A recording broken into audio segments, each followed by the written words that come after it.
2023년 9월 26일 연중 제25주간 화요일 제1독서 에즈라기 6장 7절에서 20절 사이의 말씀입니다. 그 무렵 다리우스 임금은 유프라테스 서부지방 관리들에게 다음과 같은 명령을 내렸다. 하느님의 집 공사가 계속되게 하여라. 유다인들의 지방관과 유다인들의 원로들이 그 하느님의 집을 제자리에 다시 짓게 하여라. 이제 그 하느님의 집을 다시 짓도록 그대들이 유다인들의 원로들을 도와서 해야 할 일에 관하여 내가 이렇게 명령을 내린다.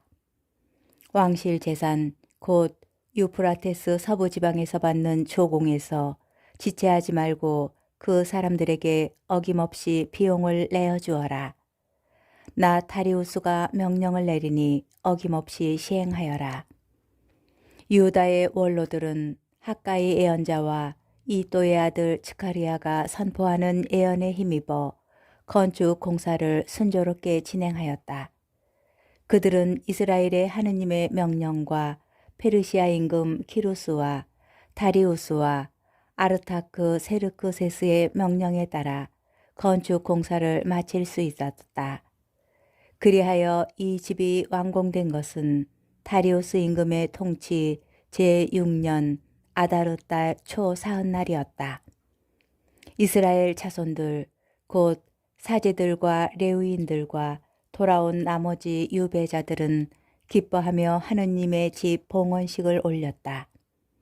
이 하느님의 집 봉헌식에는 황소 100마리와 순양 200마리와 어린 양 400마리를 바치고 온 이스라엘을 위한 속죄 제물로 이스라엘의 지파수에 따라 순염소 12마리를 바쳤다. 그런 다음 모세의 책에 쓰인 대로 사제들을 저마다 번별로 세우고 레위인들을 저마다 조별로 세워 예루살렘에서 하나님을 섬기도록 하였다. 돌아온 유배자들은 첫째 달 19날에 파스카 축제를 지냈다. 사제들과 레위인들은 일제히 자신을 정결하게 하였다. 그래서 그들은 모두 정결하게 되었다. 그런 다음 그들은 돌아온 모든 유배자와 동료 사제들과 자기들이 먹을 파스카 제물을 잡았다. 주님의 말씀입니다. 복음 루카복음 8장 19절에서 21절의 말씀입니다. 그때에 예수님의 어머니와 형제들이 예수님을 찾아왔지만 군중 때문에 가까이 갈 수가 없었다. 그래서 누가 예수님께 스승님의 어머니와 형제들이 스승님을 뵈려고 밖에 서 계십니다 하고 알렸다. 그러자 예수님께서 그들에게 이르셨다. 내 어머니와 내 형제들은 하느님의 말씀을 듣고 실행하는 이 사람들이다. 주님의 말씀입니다. 오늘의 묵상. 오늘 독서에서 우리는 에즈라기의 말씀을 듣습니다. 에즈라기는 바빌론 유배를 마치고 고국으로 돌아온 유다인들에게 일어났던 사건들을 기록한 역사서입니다. 기원전 587년 유다 왕국이 멸망하고 예루살렘 성전이 파괴되면서 수많은 유다인이 조국을 떠나 바빌론에서 유배살이를 하게 됩니다. 그리고 50년가량 지난 뒤 바빌론을 점령한 페르시아 임금 키루스가 유다인들의 귀향을 허락하는 칙령을 발표하면서 유배자들은 마침내 고향 땅으로 돌아올 수 있었습니다. 고국으로 돌아온 이들의 우선적 과제는 무너진 주님의 집을 복구하는 일, 곧 폐허가 된 그 자리에 예루살렘 성전을 재건하는 일이었습니다.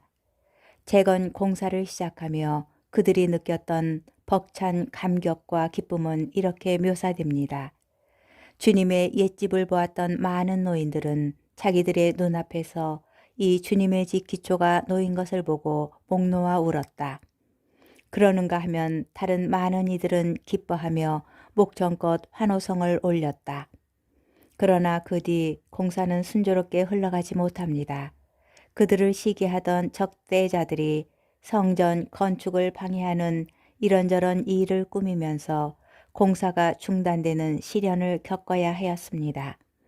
그러나 애연자들의 격려로 그들은 끝까지 포기하지 않았고 우여곡절 끝에 중단되었던 공사가 다시 시작되었습니다. 오늘 독서는 성전 건축을 무사히 마친 유다인들이 성전 봉헌식을 장엄하게 거행하고 성대하게 파스카를 지내는 장면을 묘사합니다. 성전을 향한 그들의 열정을 묵상하여 봅시다.